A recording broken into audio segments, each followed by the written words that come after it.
রমজান এলেই আমরা সবাই একটা জিনিস খুব বেশি অনুভব করি, আর সেটা হলো ক্লান্তি।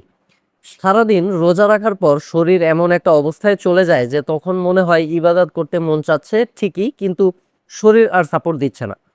ইফতারের পর দেখা যায় যে আমাদের শরীর একদমই ছেড়ে দিয়েছে। তারাবিতে দাঁড়াতে কষ্ট হয়, মাথা ঝিমঝিম করে, আর সারাদিনই যেন এনার্জি কম কম লাগে। এখন প্রশ্ন হলো, এই ক্লান্তিটা আসলে কোথা থেকে আসছে? আমরা নিজেরাই না বুঝে এমন কিছু করছি না তো, যার কারণে শরীর অকারণেই দুর্বল হয়ে পড়ছে? আজকের ভিডিওতে আমি খুব সহজভাবে বলবো রোজা রেখেও কিভাবে আপনি ক্লান্তি কমাতে পারেন, শরীরকে হালকা রাখতে পারেন, আর ইবাদতের শক্তিটা ধরে রাখতে পারেন।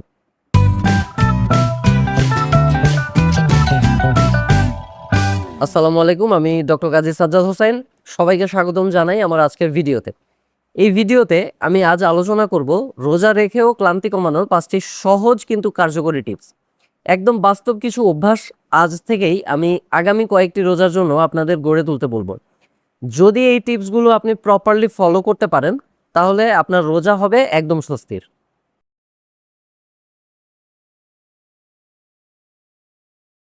আমরা অনেকেই মনে করি সারাদিন না খেয়ে থাকার কারণেই বুঝি ক্লান্তি আসে, কিন্তু বাস্তবতা হলো বেশিরভাগ সময় ক্লান্তির শুরু হয় ইফতারের টেবিল থেকে।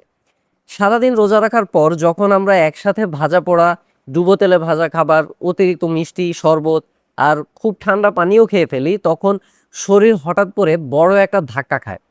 এই খাবারগুলোকে হজম করতে শরীরের অনেক এনার্জি লাগে, ফলে শরীরের সমস্ত শক্তি চলে যায় হজমের কাজে। আর আপনি নিজেকে তখন ক্লান্ত, ভারী আর ঝিমানো অনুভব করেন। তাই ইফতার মানে পেট ভর্তি করা না, ইফতার মানে শরীরকে ধীরে ধীরে চালু করা। হালকা খাবার, কম তেল, কম মশলা, এই ছোট পরিবর্তনটাই ক্লান্তি কমানোর প্রথম ধাপ।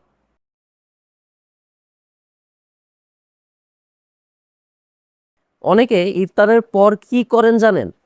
খাওয়া শেষ করেই শুয়ে পড়েন, অথবা সোফায় বসে মোবাইল স্ক্রল করতে থাকেন। এই অভ্যাসটাই ক্লান্তি আরও বাড়িয়ে দেয়। খাওয়ার পর শরীর এমনিতেই হজমে ব্যস্ত থাকে, এর উপর যদি আপনি একেবারে ইনঅ্যাক্টিভ হয়ে যান, তাহলে শরীর ভারী লাগে, গ্যাস হয়, ঝিমুনি আসে। বরং ইফতারের পর 15 থেকে 20 মিনিট সোজা হয়ে বসে থাকুন, তারপর হালকা হাঁটাচলা করুন। এতে খাবার ভালোভাবে হজম হয়, রক্ত চলাচল ঠিক থাকে, আর শরীর ধীরে ধীরে তারাবির জন্য প্রস্তুত হয়। দেখলে মনে হবে এটা খুবই ছোট একটা অভ্যাস, কিন্তু আপনি যখন তারাবিতে দাঁড়াবেন তখন আপনার এই অভ্যাসের পজিটিভ ইম্প্যাক্ট আপনি বুঝতে পারবেন।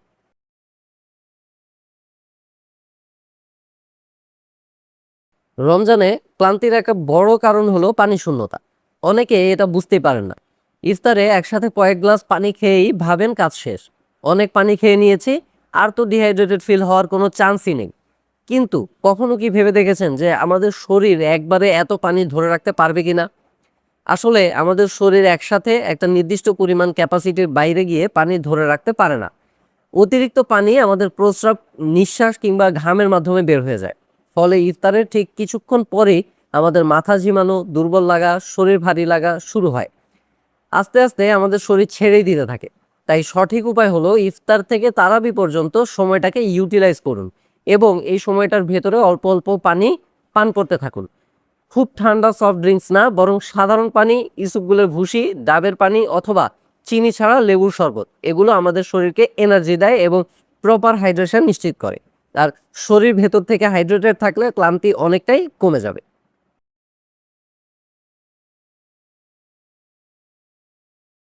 অনেকে সেহরিকে খুব হালকাভাবে নেন, কেউ খুব কম খান, কেউ আবার তাড়াহুড়ার কারণে সেহরি একেবারেই বাদ দিয়ে দেন। এর প্রভাবটা কিন্তু সারা দিন জুড়েই দেখা যায়। শরীর দুর্বল লাগে, মাথা ভার লাগে, কাজে মন বসে না, আর ইফতারের অনেক আগেই ক্লান্তি চলে আসে। কারণ সেহরি হচ্ছে সেই খাবার যেটা থেকে শরীর সারাদিন ধীরে ধীরে শক্তি পাবে।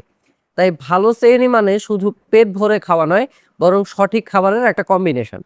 সেহরিতে এমন খাবার থাকা দরকার যেগুলো ধীরে ধীরে এনার্জি দেয় এবং দীর্ঘ সময় পেট ভরা রাখবে।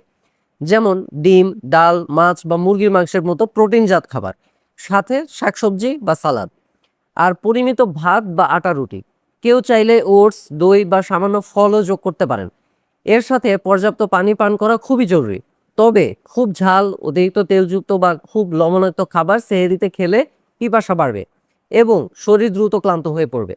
তাই সেহরিতে খুব ভারী না, আবার একেবারে কমও না, এমন হালকা কিন্তু পুষ্টিকর খাবারই সারাদিন শক্তি ধরে রাখার সবচেয়ে গুরুত্বপূর্ণ চাবিকাঠি।